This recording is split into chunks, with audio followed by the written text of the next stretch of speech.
Thank you. Good evening, ladies and gentlemen. Alicia Southall from Knowlton. There was a question that I was waiting in line to ask in the first period of questions and didn't have sufficient time. Would you permit me to ask it now? If it's not long, I will, yes. Thank you. Ask the question. Thank you very much. It concerns the article, front page article that appeared in the Brome County News on May 13th, and it was entitled Brome Lake to Expropriate Land from Duck Farm to Build Fire Hall. There were a couple of mentions about the subvention, the grant, that the town was pursuing or had obtained. That wasn't quite clear. And I wondered if you could please give us specifics on that grant. And when I'm asking about specifics, when did we get the written grant, the approved, issued, for how much money, and what are the conditions around it? Because there were two references in the article to its expiry. Okay, so could you please give us some more details about that, or arrange for someone to? Certainly.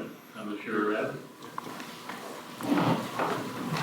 I don't recall the actual date that we received the letter. January 2023, I think.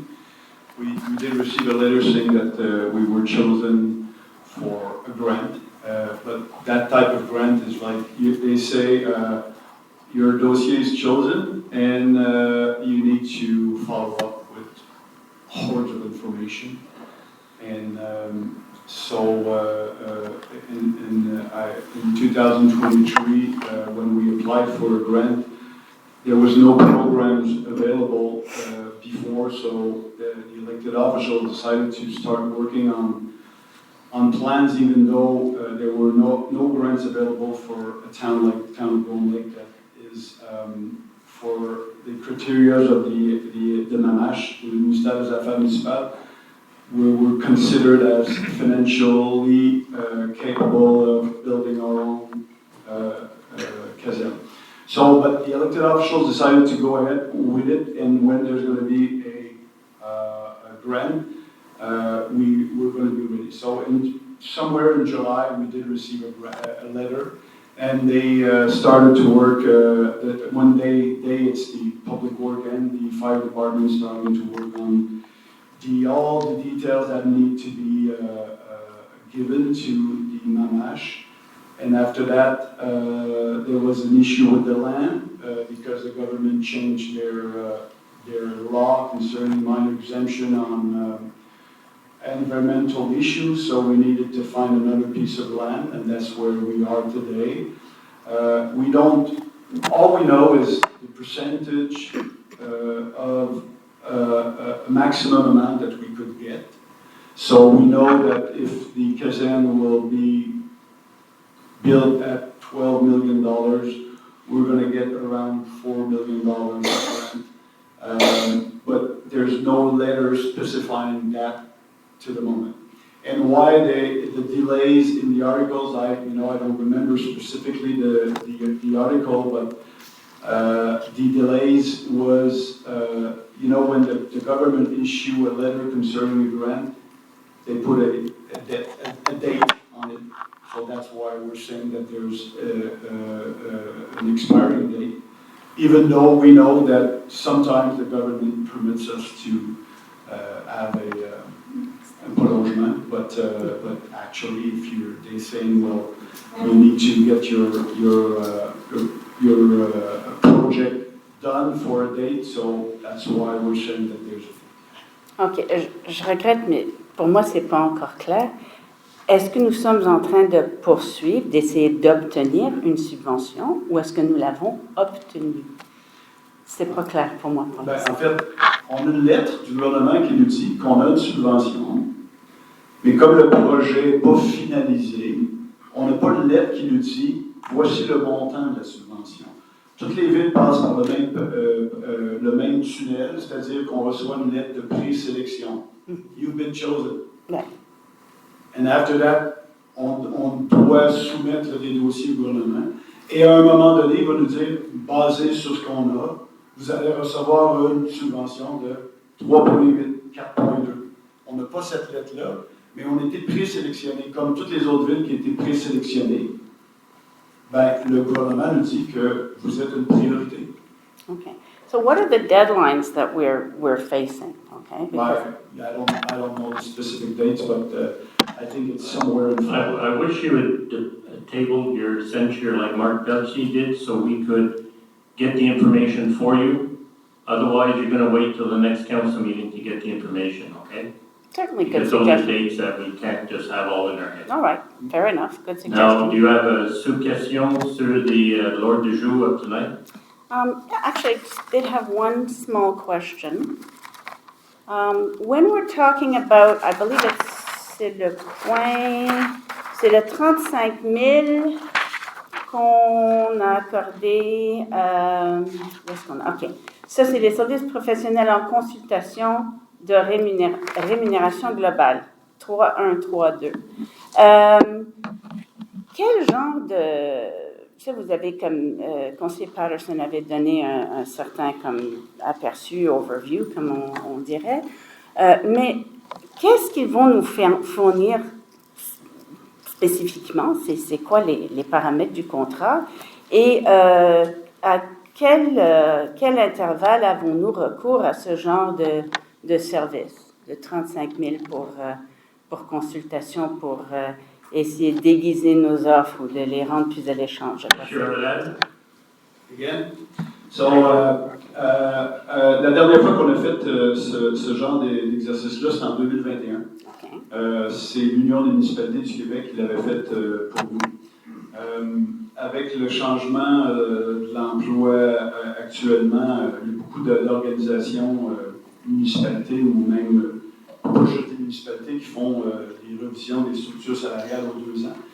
Donc nous, la dernière date de 2021, on croit qu'on a besoin d'avoir une structure salariale. Alors le livrable, ça va être de nous soumettre une structure salariale pour les employés par catégorie d'emploi qui va être compétitive et qui va pouvoir nous permettre aussi d'avoir de la rétention d'employés. Ils vont regarder non seulement la structure salariale, mais également la rémunération globale, c'est-à-dire all the fringe benefits, régime de retraite et assurance emploi. Ils vont également nous refaire un système d'évaluation d'emploi. Donc, c'est un mandat général standard que les organisations demandent pour s'assurer qu'il y a une structure salariale compétitive. Et est-ce que ça concerne les employés qui sont syndiqués et non syndiqués? Non, syndiqués. On en a combien à peu près de non syndiqués? Non syndiqués, je dirais à peu près une 60. OK. Ouais. Merci. Ron Glow again. Just a quick question. In that budget review, it was indicated there's $1 million being allocated for the roads. Has that already been split up, or is it still in discussions? No, we just allocated it. Good. So we're going to look at it, Ron. Okay. Can I propose that myself,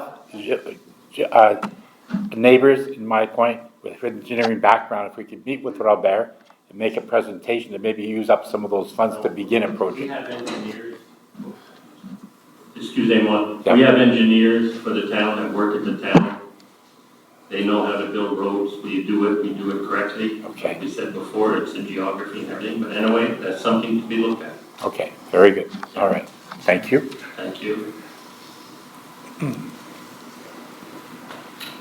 Brenda Stone, here in Knowlton. Residents on Victoria Street who are losing part of their property to the bike path that is running on both sides of the Victoria Street. Do they receive a letter from the town informing them how much of their property has been used or is being used by the town? And then do they have to apply to have their tax base changed because they no longer have so much square footage? You're referring to where the sidewalks are going in? That's town land where the sidewalks are going in. When they built they owned so many square feet and they had their house constructed so many feet back from the road, From the lot line, not from the road, from their lot line. from their lot line. Yes, always. And you are telling, so my question is, do they lose square footage because of the town expanding the road? No, they don't lose any of their own land, square footage. That is a town land. If the town wants to put a sidewalk in, they can. They can use it, they can maintain it, but it belongs to the town. It's a property of the town.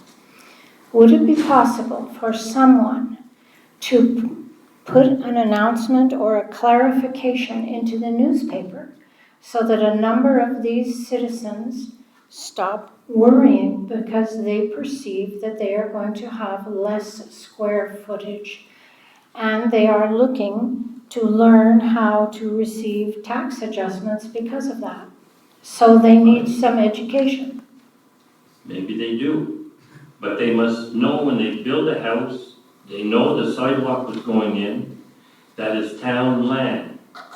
And all the people along Victoria that I've talked to, from Barb, from Hodorowski, and all of them, they're glad that the sidewalk's going in because they love to walk. And Tommy McGovern, oh, he's gone. Yeah. But he knew what was going in. There was two men that went around, they took pictures. They told the people what they were doing, taking pictures of the house in case there was a crack in their cement or something after the excavation and whatever, just in case. They were advised, everybody knew what was happening, and that's it. Fair enough. I'm just speaking to share with you there is still confusion. Oh, well, there always is confusion with And so my suggestion is perhaps the town or someone from the town could put a clarification into the paper so that these citizens don't continue to worry. Is that possible? Use the microphone. Well, I don't think I can. Oh, you know, yeah, go ahead. Yeah. Can I just clarify, was not each resident concerned by this, spoken to as we went along down the street? So I'm sorry if there's someone that maybe didn't get that, but in my understanding with that contract, because that is my dossier, that each person, Tommy McGovern had spoke last meeting about thanking us, that the people were super professional, and I believe that each person that it concerned was spoken to. So I'm sorry if somebody spoke to you that didn't get it, but they should have. No, it doesn't concern her. She's not I'm not touched on by the sidewalk. Oh. Okay. I just get all these conversations. Okay, so the person that's conversing to you Yes. should have been spoken to. And the one that talked to you, tell them to come and see the town. Because That's where you go to the source, you don't go to some other person. Go ahead, do you have another question? I almost got hit this afternoon by one of the drivers of the construction crew here on the road on Victoria. No? They don't really, I don't know what's going on with them. Perhaps someone could from time to time go and monitor, because they just, I was following the cones and there was a gentleman out there, but a truck from the construction people with workers, employees in the back of the truck just cut right across, and I was just inches from nailing that vehicle that was carrying employees in the back of an open pickup truck. The lady behind me almost had a conniption. I got through it all and got down to March Street and pulled onto March Street, and the lady that was behind me pulled right behind me and got out of her vehicle and said, "Are you all right?" It was so scary. So perhaps someone could just go in and say to those people, "Hey, pay attention to their driving," because we're paying attention to their cones, and the system that they've set up, but they're not following something. I don't know, because getting hit is not part of my daily activity. Maybe they need some guidance on their own, someone to survey them. So we do have a surveillant, thank you, Mr. Mayor.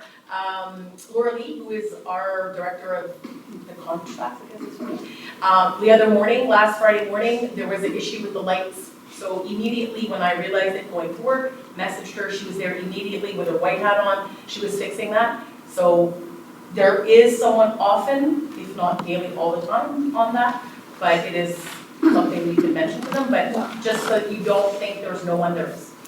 You and I know that it is against the law to drive a pickup truck with people freestanding in the back of a pickup Okay, truck. yes, that's fine. Yes, we will advise the people to, the construction people to be more conscious and be more number one.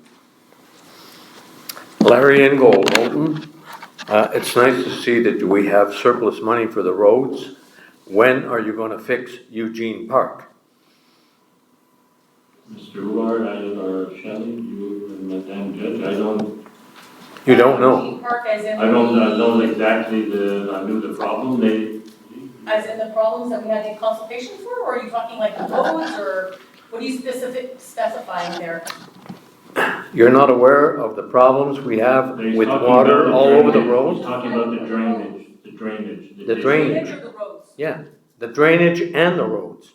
Okay, so. So there's another 100 or 175,000 that was put in the budget.